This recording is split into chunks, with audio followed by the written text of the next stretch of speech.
Hello नमस्कार दोस्तों, कैसे हैं आप सभी और कैसी चल रही है तैयारी। तो एक और सुपर फास्ट टेस्ट करेंगे। 10 मिनट का समय आपके पास और टॉप 61 क्वेश्चन के आपको आंसर देने हैं।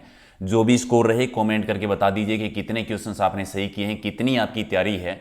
और पीडीएफ अगर आप लेना चाहते हैं तो टेलीग्राम पर ये नाम सर्च कर लेना, प्रहलाद सारण सर के नाम से। सारी पीडीएफ आपको वहीं पर मिलेगी। राइट, तो फटाफट एक बार लाइक कर दीजिए ताकि इसी प्रकार के 100 टेस्ट का हमारा टारगेट है वो जल्दी से हम कंप्लीट कर सकें। तो करते हैं शुरुआत। सुपर फास्ट टेस्ट का एक ही उद्देश्य है कि कम समय में ज़्यादा से ज़्यादा क्वेश्चंस आपको रिवीजन करवाएं। और अगर आप चाहते हैं कि सीरीज़ को कंटिन्यू रखें एग्जाम तक, तो ये तभी पॉसिबल है जब आप लोग सहयोग करें। तो चलिए, पहला क्वेश्चन है कि चोकला, मगरा और पुगल किस पशु के प्रकार। ये सारे वही क्वेश्चन हैं जो आपके एग्जाम में पहले आ चुके हैं। तो ये भेड़ की नस्लें हैं, तो राइट आंसर आपका 2। अगला एक थारपारकर प्रजाति कहाँ पाई जाती है। तो ये राजस्थान के सीमावर्ती क्षेत्र पश्चिमी राजस्थान में और मल्लीनाथ पशु मेले में थारपारकर नस्ल का ही क्रय विक्रय ज्यादा होता है। बाड़मेर का जो मालानी क्षेत्र है वो किस गोवंश की उत्पत्ति के लिए प्रसिद्ध है। ये थारपारकर नस्ल के लिए है। सेकंड ग्रेड 2011 में आया था ये प्रश्न। अगला है कि केंद्रीय भेड़ और ऊन अनुसंधान संस्था जो है कहाँ पर बनी है। अविकानगर में बनी हुई है। 3 आपका सही। अगला है कि संतरा उत्पादन की दृष्टि से राजस्थान का नागपुर किसे कहते हैं। तो झालावाड़ को कहा जाता है। डी आपका सही। अगला है कि राजस्थान में कपास का सर्वाधिक उत्पादन कहां पर होता है। तो गंगानगर हनुमानगढ़ में। राइट आंसर आपका 3। ये पुलिस कांस्टेबल 2013 और 2020 में भी आया था ये क्वेश्चन। अगला इनमें से किस जिले में चावल का उत्पादन होता है। चावल का उत्पादन में से बूंदी में ज्यादा होता है। 3 आपका सही। अगला है कि निम्नलिखित में से कौन सा राष्ट्रीय उद्यान राजस्थान का सबसे छोटा राष्ट्रीय उद्यान है। तो छोटे में केवलदेव राष्ट्रीय उद्यान आता है। 3 आपका सही। अगला एक राष्ट्रीय मरु उद्यान जैसलमेर की स्थापना कब हुई थी। 1981 में। और ये राजस्थान का सबसे बड़ा है। जैसलमेर बाड़मेर में इसका विस्तार है। राजस्थान का एकमात्र अभ्यारण्य जहां पर उड़न गिलहरियां देखी जा सकती है तो ये सीता माता अभ्यारण्य में सीताराम ने सीता माता अभ्यारण्य है। प्रतापगढ़ और चित्तौड़गढ़ में इसका विस्तार है। अगला एक सीसा जस्ता गलाई संयंत्र की स्थापना कहां पर हुई है। तो देबारी में और देबारी उदयपुर में है। अगला एक राजस्थान का पहला स्पाइस पार्क कहां पर है। पहला जोधपुर में है। और आप बताओ दूसरा कहां पर है, सेकंड कहां पर है, कमेंट करके बताना। इन्हीं 4 ऑप्शन में से है। अगला एक राजस्थान के किस जिले में कांच उद्योग स्थापित है। कांच उद्योग के लिए धौलपुर रेड डायमंड प्रसिद्ध है। जेल परेरी 2017 का प्रश्न है ये। अगला है कि राजस्थान के किस जिले में कांच उद्योग। तो ये धौलपुर में। 1 आपका सही। अगला है कि हिंदुस्तान कॉपर लिमिटेड उद्योग को कच्चा माल कहां से मिलता है। तो खेतड़ी से। खेतड़ी जहां पर सर्वाधिक उत्पादन होता है तांबे का, झुंझुनू जिले में। और राजस्थान में कृषि के क्षेत्र में कौन सा स्थान है। ठीक है, राजस्थान का कृषि के क्षेत्र में कौन सा स्थान आता है। तो 9वां स्थान। 2 आपका सही। अगले राजस्थान का कौन सा जिला अधिकतम मात्रा में इसबगोल का उत्पादन करता है। तो इसबगोल का उत्पादन कहां पर होता है। जालोर में होता है, यानी 2 आपका सही। अगला है कि बजेड़ा क्या है। बजेड़ा किसे कहते हैं। पान का खेत बजेड़ा कहलाता है। 3 आपका सही है। और राजस्थान के किस जिले में वहां की पसली क्षेत्र में 20% से भी ज्यादा भाग पर गेहूं की कृषि की जाती है। और गेहूं का उत्पादन ज्यादा आप जानते हैं हनुमानगढ़ गंगानगर में। तो 2 आपका सही। कौन सा जिला इसबगोल उत्पादन के लिए प्रसिद्ध है। ईओ 2007 का क्वेश्चन है। तो ये तो जालोरी है। अगला है कि राजस्थान पर्यटन विकास निगम का मुख्यालय कहां पे बना हुआ है। तो जयपुर में बना हुआ है। 2 आपका सही। अगला एक कपड़े पर मोम की परत चढ़ाकर चित्र बनाने को क्या कहा जाता है। तो वार्तिक कला कहलाती है। 1 आपका सही है। और इनमें से कौन सा जोड़ा सुमेलित है। बादला जयपुर का नहीं, जोधपुर का प्रसिद्ध है। मसूरिया ये साड़ी है, ये ठीक है। नमदा टोंक के हैं, जोधपुर के नहीं। और संगम प्रनकाशी टोंक में नहीं, जयपुर में होती है। तो 2 नंबर सही है। अगला कि मथेरना कला किस जिले की प्रसिद्ध लोक कला है। तो मथेरना कला और उस्ता कला दोनों ही बीकानेर की प्रसिद्ध है। अगला कि बाड़मेर प्रिंट को किस नाम से जानते हैं। तो अजरक प्रिंट कहते हैं। मलिर प्रिंट भी बाड़मेर में ही है। और बादला जोधपुर का प्रसिद्ध है। फड़कला शाहपुरा की और पिछवाई कला नाथद्वारा की। राजस्थान में लेटा, मांगरोल और सालावासी गांव के नाम है, किसके लिए प्रसिद्ध है। ये कपड़ों की, मदों की बुनाई के लिए प्रसिद्ध है। अगला है कि कुदरत सिंह को राजस्थान के किस हस्तकला के योगदान के लिए पद्मश्री पुरस्कार से सम्मानित किया गया है। कुदरत सिंह का संबंध है मीनाकारी से। और मीनाकारी जयपुर की प्रसिद्ध है। अगला ख्वाजा मोइनुद्दीन चिश्ती की दरगाह में जामा मस्जिद का निर्माण किस मुगल शासक ने करवाया था। शाहजहां ने करवाया था। 3 सही है। अगला कि 1300 में रणथंभौर पर आक्रमण के दौरान अलाउद्दीन खिलजी का कौन सा सेनानायक मारा गया था। तो नुसरत खान तो मारा गया था। और उलुग खां को वहां का प्रशासक बनाया गया था। बाद में राजस्थान का पहला साका यहीं पर हुआ था।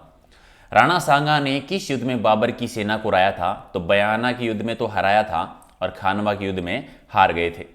अगला कि अजमेर के संस्थापक कौन है? अजमेर की स्थापना अजय राजे ने 1113 में। और अगला है कि बीकानेर के लहरी और मांडी प्रसिद्ध है, तो सांगानेर का क्या प्रसिद्ध है? सांगानेर की सांगानेरी प्रिंट है, हस्तनिर्मित कागजी उद्योग है, अंतर्राष्ट्रीय हवाई अड्डा भी है। अगला है कि इनमें से कौन सा स्थान दरी निर्माण के केंद्र के रूप में प्रसिद्ध है? दरी निर्माण कहाँ पर? टोंक में। और अगला है कि पर्यटन की दृष्टि से स्वर्णिम त्रिभुज किसे कहा जाता है? तो जयपुर, आगरा, दिल्ली, यानी 3 आपका सही। अगला है कि राजस्थान के राजाओं में वो कौन सा शासक था जो अपनी सेना के साथ 1857 के संग्राम में सहायता हेतु यानी अंग्रेजों की सहायता के लिए राज्य से बाहर गया था? तो बीकानेर के शासक थे। राइट आंसर आपका 4। अगला है कि 1857 से पूर्व अंग्रेजों के खिलाफ राजस्थान में बुगल बजाने वाले क्रांतिकारी कौन थे? तो डूंगरजी जुहारजी शेखावाटी से, और लोहिया जाट जी और कर्णा मीणा भी थे, तो सारे ही सही हैं। ये क्वेश्चन और आया हुआ है कि लोहिया जाट और कर्णा मीणा का संबंध किससे है? तो डूंगरजी जुहार जी से है, याद रखिएगा। अगला इनमें से किस लोक देवता को थार की वैष्णो देवी कहते हैं? किस लोक देवी को थार की वैष्णो देवी कहा जाता है? तो तनोट माता को। अगला कि बीकानेर के राठौड़ों की कुल देवी का नाम बताना है। करणी माता, जिन्हें हम चूहों वाली देवी भी कहते हैं। चारणों की कुल देवी, राठौड़ों की कुल देवी, देशनोक बीकानेर में मंदिर है। अगला है कि किसने टोंक में नृत्य, गायन और संगीत के लिए एक शानदार हॉल यानी सुनहरी कोठी का निर्माण करवाया था? सुनहरी कोठी को शीश महल भी कहा जाता था। ये टोंक में है और इसका निर्माण इब्राहिम मलिक खां के द्वारा करवाया गया था। 4 आपका सही। अगला है कि सलीम सिंह की हवेली और नथमल की हवेली कहाँ पर है? जैसलमेर में। बनी ठनी चित्रकार सावंत सिंह के समय किसके द्वारा बनाई गई थी? तो सावंत सिंह शासक हैं। किशनगढ़ चित्रशैली का स्वर्णकाल इन्हीं के टाइम को माना जाता है और निहाल चंद ने इसका निर्माण किया था, बनाई थी बनी ठनी, जिसे भारत की मोनालिसा भी कहते हैं। किशनगढ़ चित्रकला शैली के संरक्षक सावंत सिंह की मृत्यु कहाँ पर हुई थी? सावंत सिंह अपने जीवन के अंतिम दिनों में वृंदावन चले गए थे, जहाँ पर वो नागरीदास के नाम से रहे थे। अगला कि बनी ठनी पेंटिंग संबंधित है किससे? किशनगढ़ चित्रशैली से, भारत की मोनालिसा। और अगला है कि निम्न में से किसका चित्रण कपड़े पर नहीं होता? फड़कला का भी होता है कपड़े पर चित्र का भी होता है। पिछवाई कला पाने का नहीं होता, पाने का कागज पे होता है। अगला कि कन्हैयालाल सेठिया की कृति बतानी है, तो धरती धोरारी एक कन्हैयालाल सेठिया जी की है। अगला है कि राजस्थानी भाषा में दुविधा और अलेको हिटलर जैसी कथाओं की रचयिता कौन है? दुविधा, अलेको, हिटलर, ये विजयदान देथा जी की है। 3 आपका सही। अगला है कि वीर विनोद नामक ग्रंथ के रचयिता कौन है? तो वीर विनोद श्यामल दास जी का है, मेवाड़ से। अगला है कि बातारी फुलवारी नामक ग्रंथ की रचयिता बता दीजिए। बातारी फुलवारी विजयदान देथा जी की है। 1 आपका सही।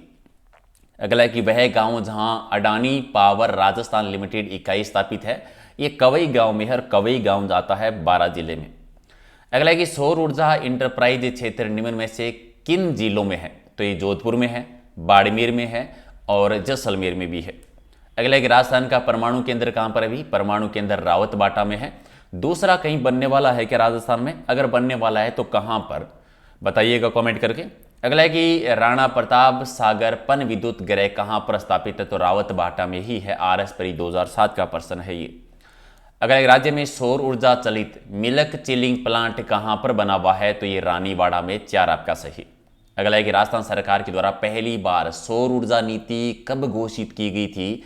तो 2011 में। नेक्स्ट है कि राजस्थान में बायोमास ऊर्जा की बहुत अधिक संभावना है। क्यों है भी ज़्यादा संभावना?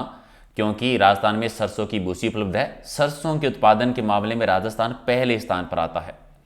अगला है कि मुख्य सचिव के पद पर नियुक्त होने वाले अधिकारी नियमित के द्वारा चयनित किए जाते हैं। किसके द्वारा चयनित होते हैं? मुख्यमंत्री के द्वारा, और उनका कार्यकाल भी मुख्यमंत्री के संबंधों पर ही डिपेंड करता है। इनमें से कौन राजस्थान के प्रथम मुख्य सचिव रहे हैं? तो श्री के राधाकृष्ण जी जो हैं ये पहले रहे हैं।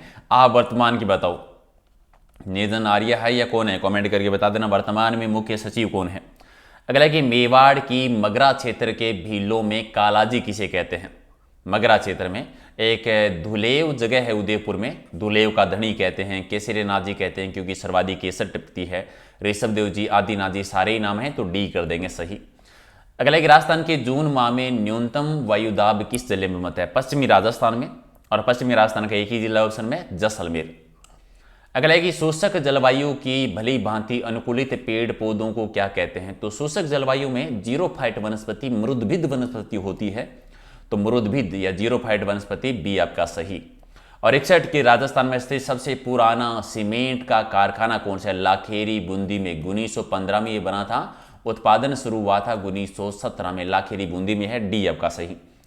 तो 61 में से आपका स्कोर क्या है कमेंट करके बताओ और सारे के सारे वीडियो को लाइक करो। अगर आप चाहते हैं कि रोजाना इसी प्रकार का हम टेस्ट लें, रिवीजन करने के लिए पीडीएफ अगर आपको लेना है तो टेलीग्राम चैनल से, जिसका लिंक है प्रहलाद सारण सर के नाम से, कुछ भी पूछना हो, बताना हो, सजेशन देना हो, सुझाव देना हो तो ये इंस्टाग्राम का लिंक है, वहाँ पर भी आप ज्वाइन कर सकते हैं।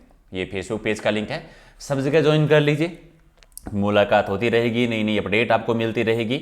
और बाकी फटाफट एक बार लाइक कर दीजिए। याद रखिए रात को डेली 8 बजे हम टॉपिक वाइज लाइव टेस्ट करते हैं, ठीक है। और आज का हमारा टॉपिक है राजस्थान के लोक देवियां और लोक देवता पार्ट 2। तो पढ़ के आइएगा अच्छे से। तो कर दीजिए लाइक शेयर और स्कोर बताइए कमेंट करके कि कितने सही किए हैं। मिलते हैं फिर अगले वीडियो में। बहुत बहुत धन्यवाद आप सभी का।